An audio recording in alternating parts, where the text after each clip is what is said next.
Welcome everyone to the Week 16 FantasyCruncher running back preview show here on YouTube. If you haven't already, please subscribe, like, and then leave in the comment section for your chance to win a FantasyCruncher Pro subscription for NFL and NBA for 1 week.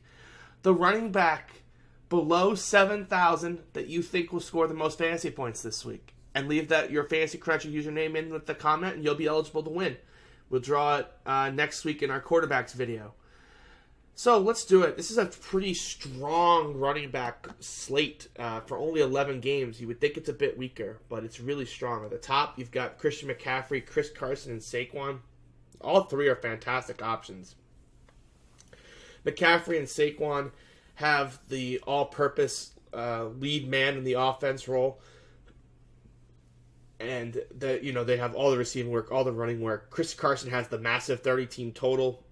Rashad Penny is out, but is he really going to get that much work? Probably.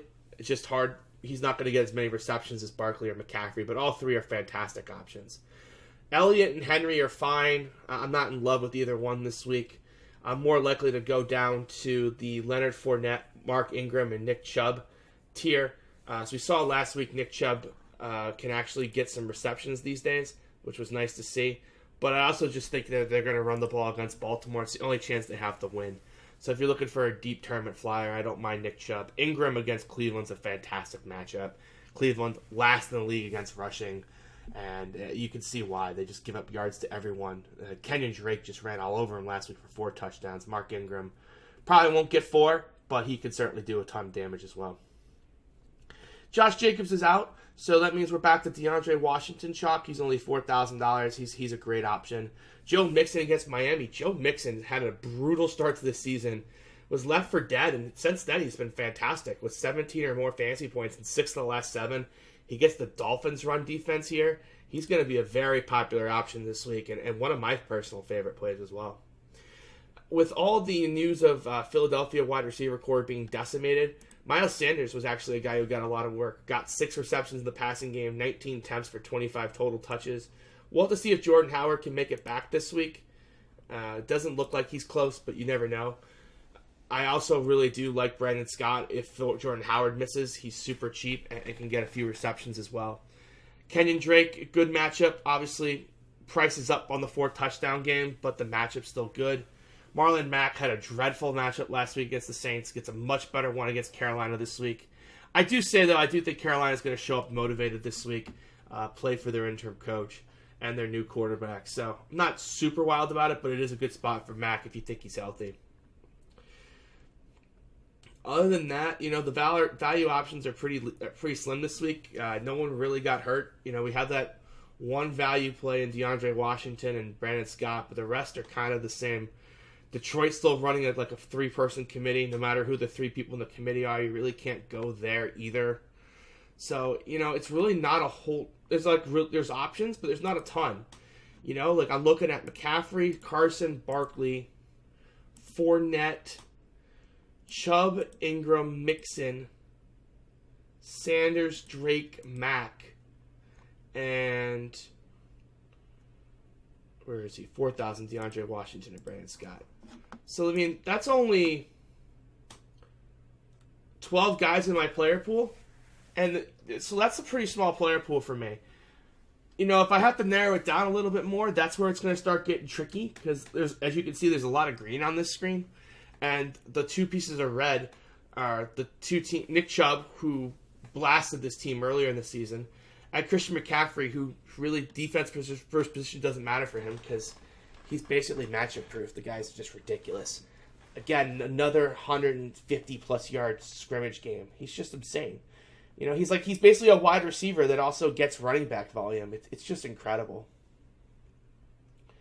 So for me, if I had to narrow this list down to 5, boy, that's tough. I love Mixon. Love Barkley, love McCaffrey, and DeAndre Washington has to be in there. So basically it would be 1 for the rest of these guys. So McCaffrey, Saquon, Mixon, DeAndre would have to be 4 of these spots for sure. Boy. Oh boy, Carson's. I guess the issue with Carson is that like if he doesn't get the receiving work, he's gonna need 3 touchdowns to win a slate. It's possible. 3 touchdowns against Arizona is not impossible. Fournette, has the Jaguars just given up on the season? Probably. He's just so dominant, but Atlanta's been better against the run lately too. That's probably not the best of the options. Nick Chubb. I mean, Baltimore is just such a different team than the first time they played, but 165 and 3 touchdowns does speak for itself. And that was on the road, and this is a home game. But then again, the Browns have nothing to play for. They really didn't show up in Arizona in what was their last gasp for a playoff spot. Yeah, I guess I could probably leave Chubb off. Ingram's probably the one that's just hard to lead him off. He's just going to be in such a good spot to get 2 touchdowns here. Cleveland's run defense is brutal. But Miles Sanders is also on a really weak team that has to use him in a must-win game. I mean, Baltimore doesn't have to beat Cleveland. They could rotate in Gus Edwards. Philly has to win this game to keep their playoff hopes alive. Yeah, so this is about as important as it can get. Marlon Mack, is he still healthy?